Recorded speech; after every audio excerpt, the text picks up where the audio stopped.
Hey guys, what is up? It is your girl Milz. Welcome back to Keeping It Real with Milz. This is the blueprint to life after a spinal cord injury. This is everything you won't find in the textbook.com. So guys, we are here once again. This is the third episode. So I'm very excited like I always am. So this podcast is going to be about what is an SCI. Did you guys hear my stomach? I'm hungry. I have not had breakfast. Good morning, by the way. And if you're listening to this in la noche, still good morning. I just love to say good morning, okay? Breakfast tastes good at all times. Fight me. Who agrees? Anyways, guys, this podcast is going to be explaining to you guys what is an SCI. But Mildred, what is an SCI? It kind of sounds like sex, SCI. No, SCI stands for spinal cord injury. That's right. That's an injury you do not want to have. Lol. Trust me, it's ghetto there. It's a no for me. Can I return this bitch? Yeah, I think I missed a trial period. Unfortunately, guys, an SCI, a spinal cord injury, is irreversible. So unlike bones, a spinal cord does not heal itself. Unfortunately, guys, the neurons, there was actually a study done not so long ago. And it was found that neurons regenerate. They regenerate, but they just regenerate at a really, really, really slow rate that we're not able to see the actual physical movement, you know? It's so slow that you won't, like I said, you won't see any changes in your recovery. But uno nunca sabe. Let's keep our hope, our faith and our hope. And if you believe in God or if you believe in the rock, whatever you believe in, don't lose faith, man. Because that's all we got. Because at the end of the day, guys, hope and faith is literally the only thing that keeps us going. So, we just have to stay positive and uplifted. Just don't let this little information stop you from going hard at the gym. Don't let it, man. Whatever you believe in, I mean, you don't know. There is a lot of studies ongoing. Like, I don't know if you guys have heard about that Elon Musk. Is that how you say his name? Pronounce it. There's a lot of studies like that coming up. That Neuralink, check that one out. But if you're watching this, Elon, I want to be that third piggy, please. Look, I'm up for it. I want to walk. I want to run. So I'll be that piggy. I'll be that third piggy, man. Don't tell me twice, man. Just reply back to my DM, please. Because I sent you one. A reference to that. So, but on the positive side, guys, I know that, having a spinal cord injury is probably not like the best thing, you might want to have. But we are in 2020 and there is like a lot of research going on compared to back in the days. And there's also like a lot of great foundations. Actually, there was a study done by the Christopher and Dana Foundation. And in one of their studies that they did, that there is 1 in 50 people living with paralysis.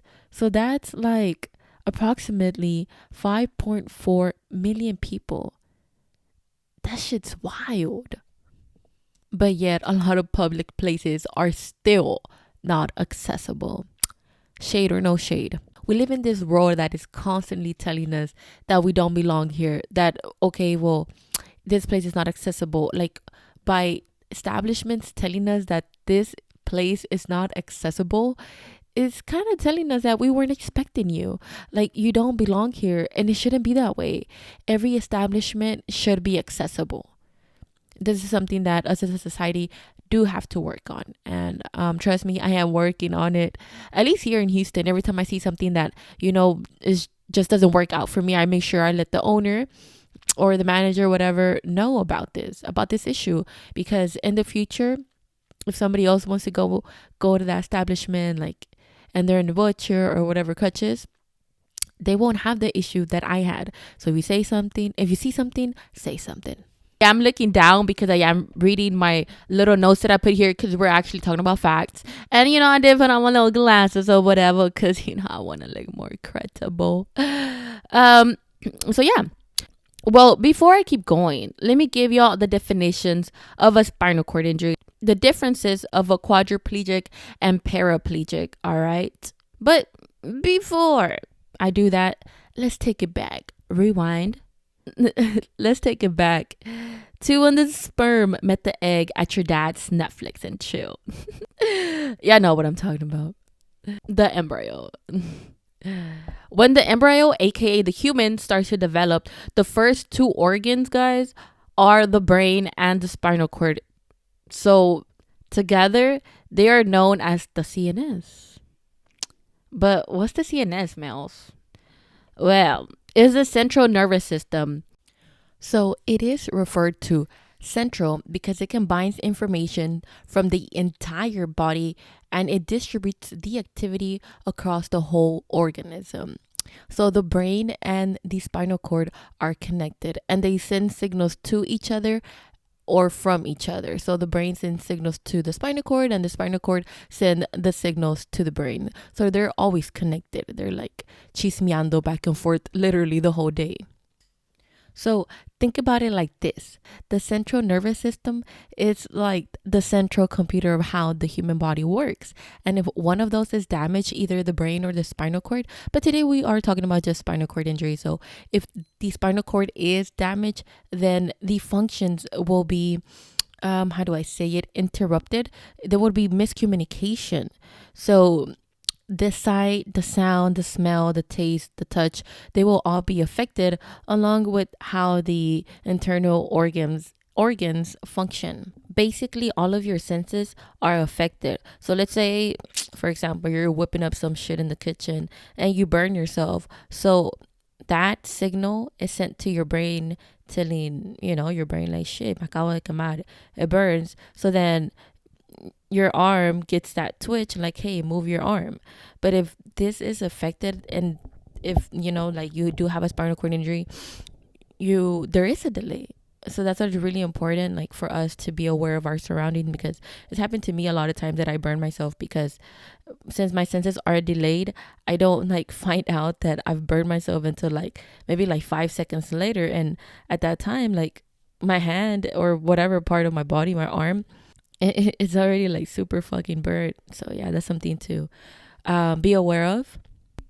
Okay, so let's go back to defining what is a spinal cord injury. A spinal cord injury kind of defines itself, right? It's an injury to the spine, to the spinal cord. There is two ways in damaging your spine. So one could be caused by a disease. And which disease, Mildred? There's so many, man. I don't know. And the other reason why so many people do get a spinal cord injury is because of trauma. What involves trauma? In most cases, it's a car accident, a motor vehicle, or a fall, or a sports activity related event, or a cause of a violent action. Okay. So the spinal cord is really thin, like I said, and is very delicate. Depending if you're a guy, it's about 17. And depending if you are a guy, the spinal cord is going to be about 18 inches long and 17 inches if you're a woman. And depending what part of your spinal cord you do damage, it does affect you differently. And that's why you will hear diagnoses such as quadriplegic and paraplegic. So the spinal cord is actually protected very well. It is inside of a vertebrae, but the human body can just take so much. And if the force is very strong, it is going to cause an injury. It's going to cause for the bones to break and for them to either bruise the spinal cord or crush into it. And this will cause an injury. In my case, guys, I broke my fifth vertebrae. So when this happened, it did crush into my spinal cord, which caused it to bruise and swell. But because of the time that it was crushing and digging in, like those 2 to 3 hours that the doctors didn't release the pressure, it did cause more injury. So what people kind of fail to forget that there is two secondary injuries, like the time that the pressure was onto the spinal cord. Imagine all that time that it was just pressing in and just not allowing it to just get back to its regular size, because after you do injure your spinal cord, it takes like, I mean, what the doctors have told me, I mean, they don't really know shit. No disrespect to anyone. It takes about like 2 years for it to unswell and for it to go back to its normal size.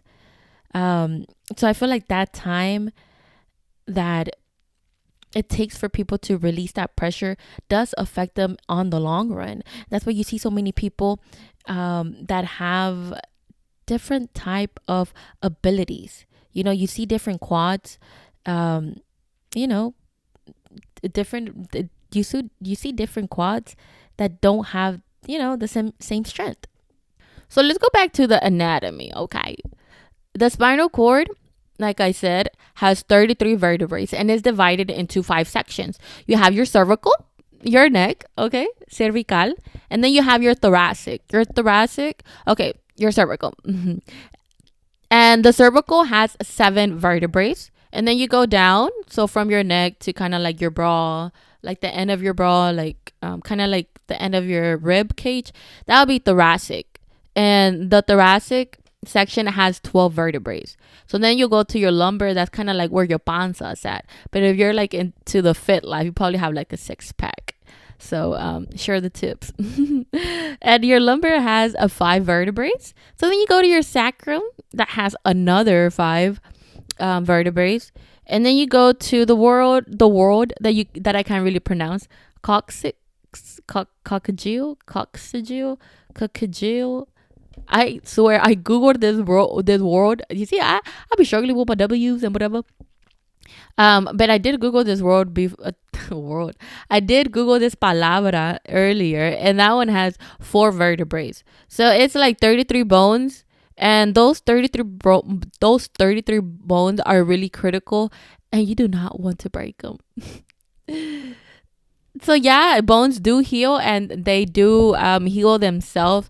But you see, the thing is that with spinal cord injuries are so unique. They're like snowflakes. No injury is like another. But with this injury, you are introduced into spasms, spasticity. People do lose the inability to go to the restroom. They are not able to hold their farts. They're not able to they are not able to pee. I mean, they can pee, right? But they do have to use a catheter.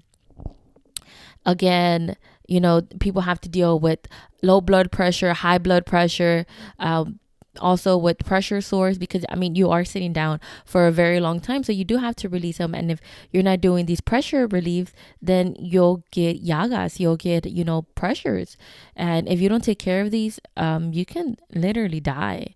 And because you are paralyzed or partial paralyzed, your blood flow doesn't flow as it would. So this does cause a delay in any recovery. And also, like, your bone density does lower just because you are sitting down and you're not having that, regular activity that you would have if you were to be standing up. But can I say something?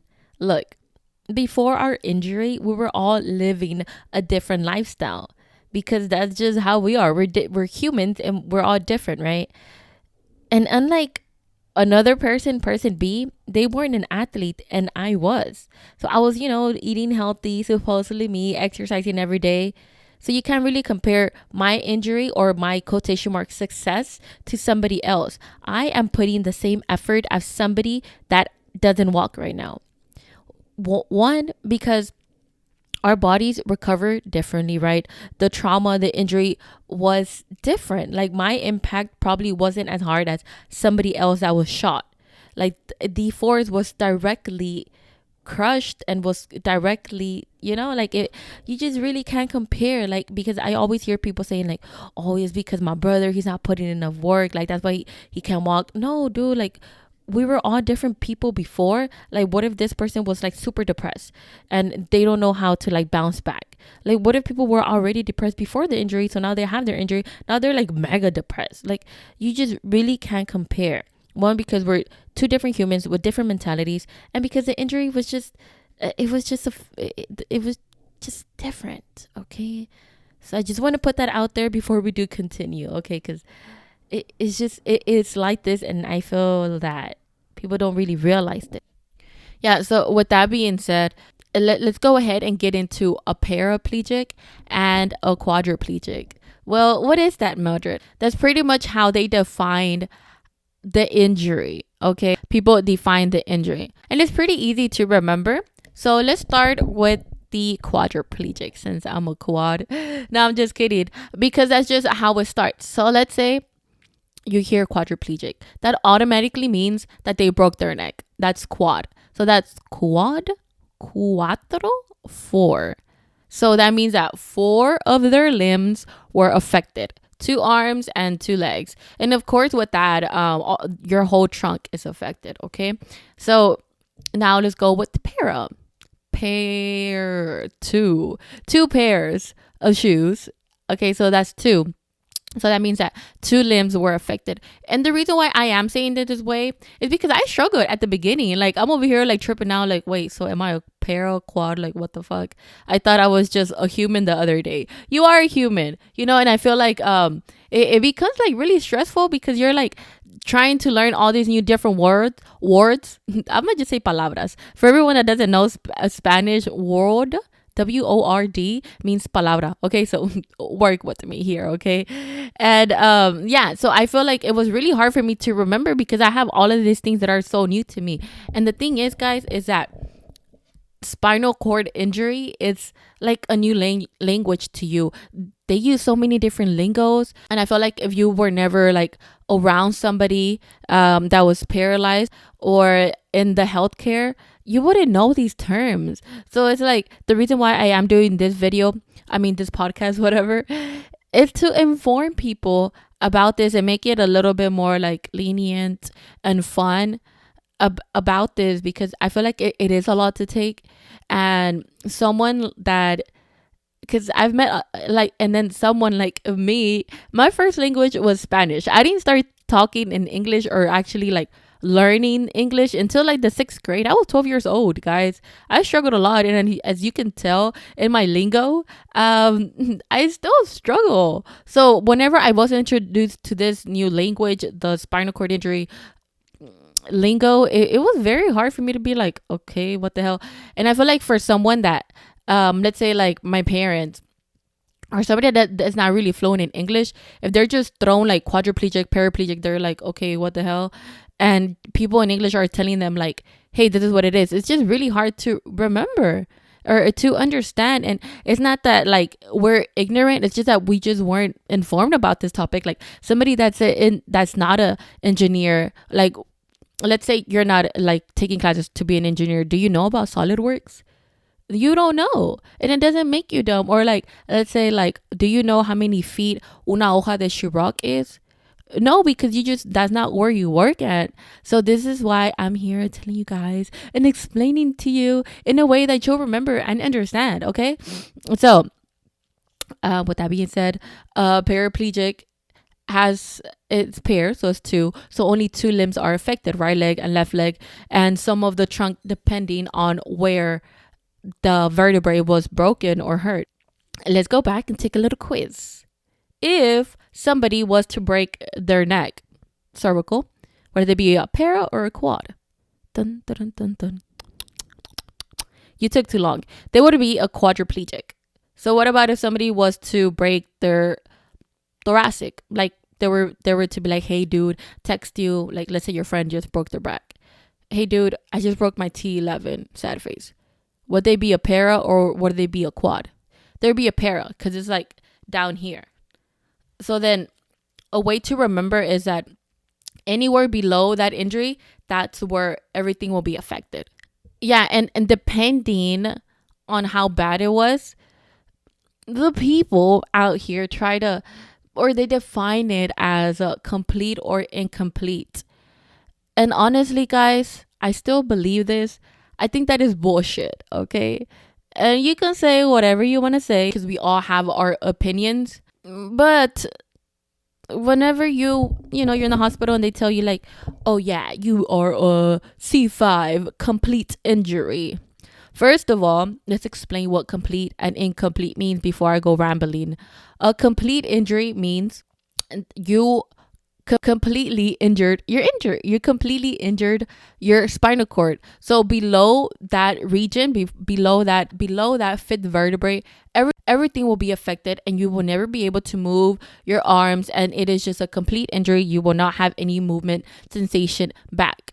So when they say incomplete, it means that, some movements may come back. They may not come back all the way there, but, it'll just be a incomplete injury. So you do have, like hope, or you do have some like movement back or sensation. I do feel like that term, the way they define it, is like bullshit to me, just because your life just changed, right? And the doctors are telling you like, yep, dude, you're complete, you are never going to be able to do this, and it's a complete injury, so you'll be paralyzed for the rest of your life.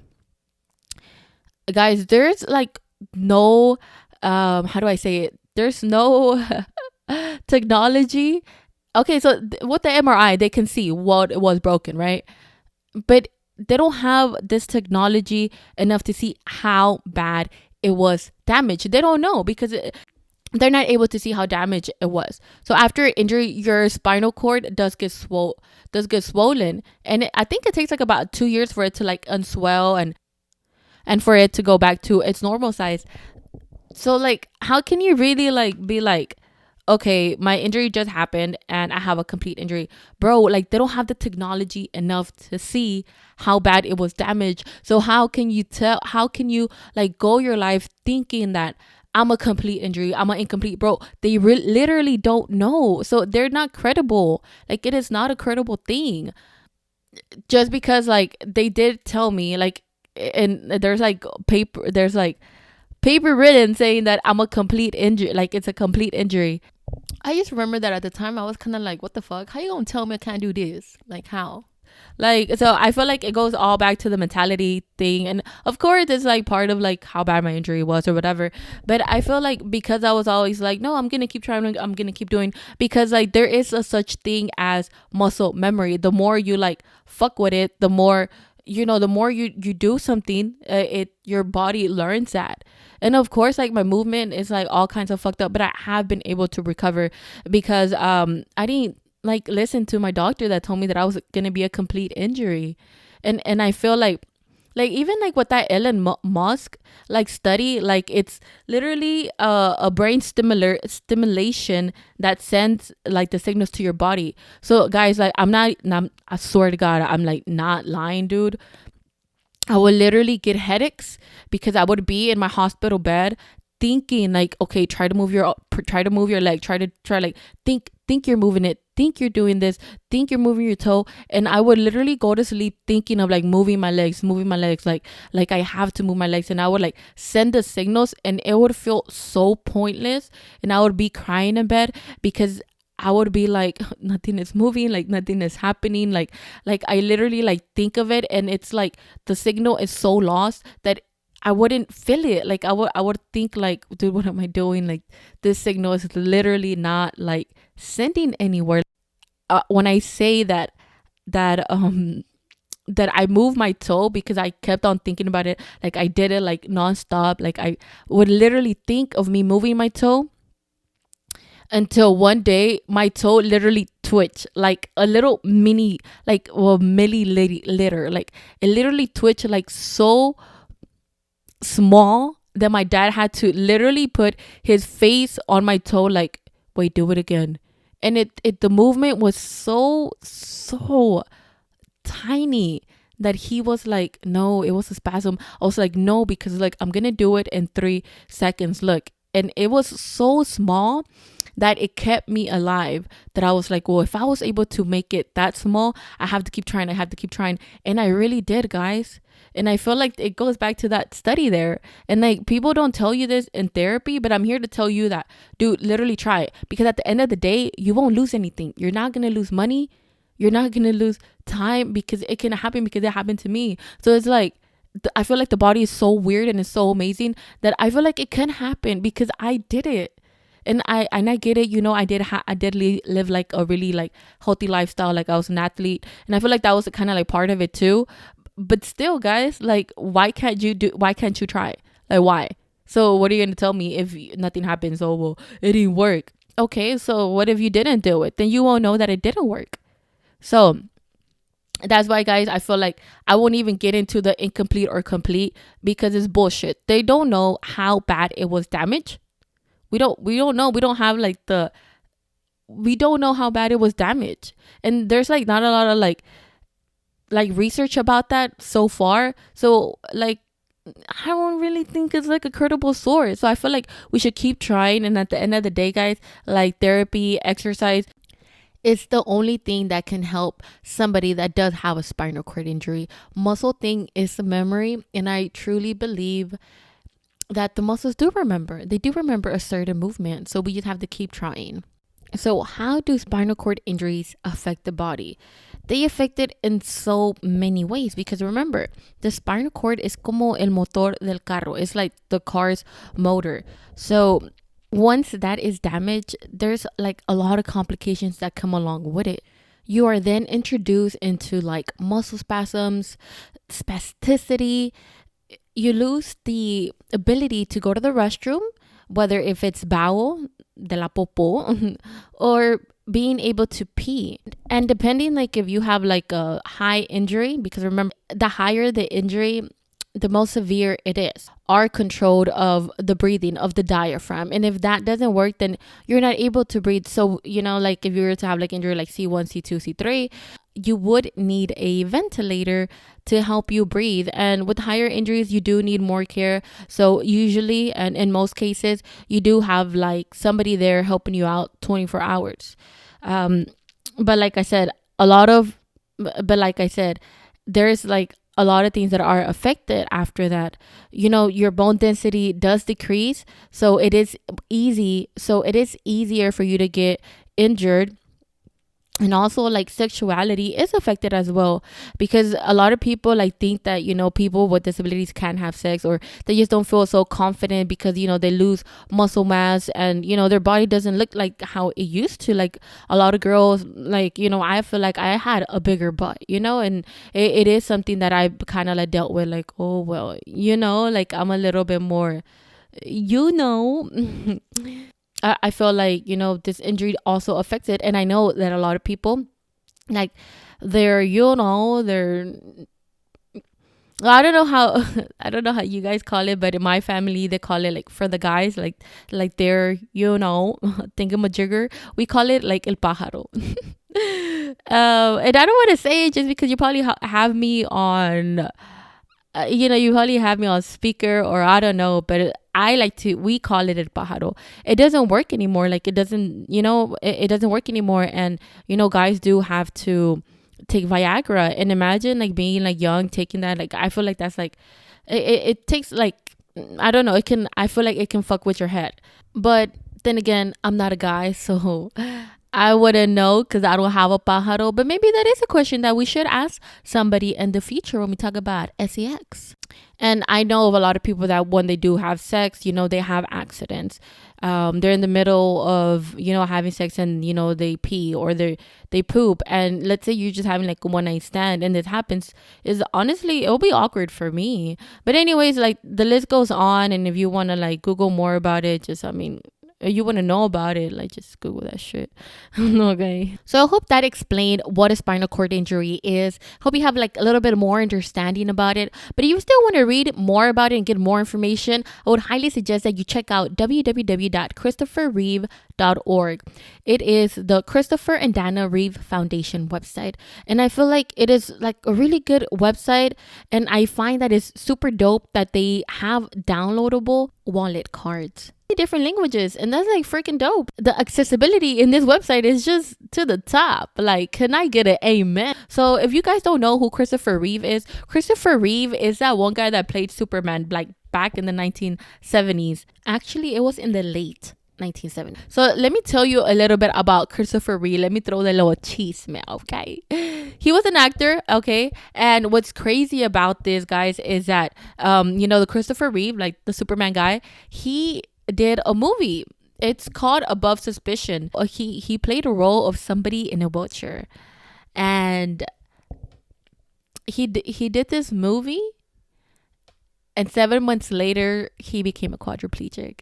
And of course, he had to go to like these rehab centers so he can see, like, how somebody in a wheelchair lived their life, how they used the wheelchair, to play the role good. So on this interview that I saw that he did with esta Oprah Winfrey, he was, saying his story, and it was a little sad or whatever. You can find it on YouTube. But you know what he said, guys? He said, every day, I quote, every day I'll get out of my car and drive away and go, thank God that wasn't me. And this is not to bash him, guys. This is just to see, like, wow, like, it can literally happen to anyone. Like, somebody that has so much money and, like, that's an actor, and it happened to him, dude. Like, he actually got injured from, like, a horse. Like, he fell off a horse. But it's just, like, insane how it just, like, he said that, and he would always say that after he would get out, and it happened to him. Like, it can literally happen to anyone at any time. So you have to be, like, really grateful if you're able to, like, freely voluntary move your body, because not everyone has that ability, guys. I wish I can have that. I mean, I'm grateful for the body that I have right now, but man, if somebody was to tell me right now, like, hey man, like, you want it back? Hell yeah, I want it back, dude. Hell yeah. Where do I sign? So yeah, man, so I just thought that was like kind of like mind blown. Like, anyways, guys, I feel like he was a real Superman in real life, because he made this foundation. Like, he put this money into this foundation to create awareness and to help us out, because honestly, that website has helped me out a lot. And I'm just, like, really thankful that people with money are, like, creating awareness like this, because people don't care about this. People want to put money into shit that's gonna bring money. So shout out to him, dude. Like, he was a Superman on TV, and he was a Superman outside. So, man, kudos, like, cheers to him, bro. Like, cervecitas. And to Elon Musk, actually, too, man, I think that's pretty cool. Like, they're like, oh, well, he's not the one actually doing the research. Yeah, but he's putting the money into this, so it can, like, potentially help us. So, like I said again, like, dude, help a sister out. And if you've gotten this far, I do want to thank you for tuning in. A spinal cord, guys, unlike any other diagnosis, you can actually see this disability.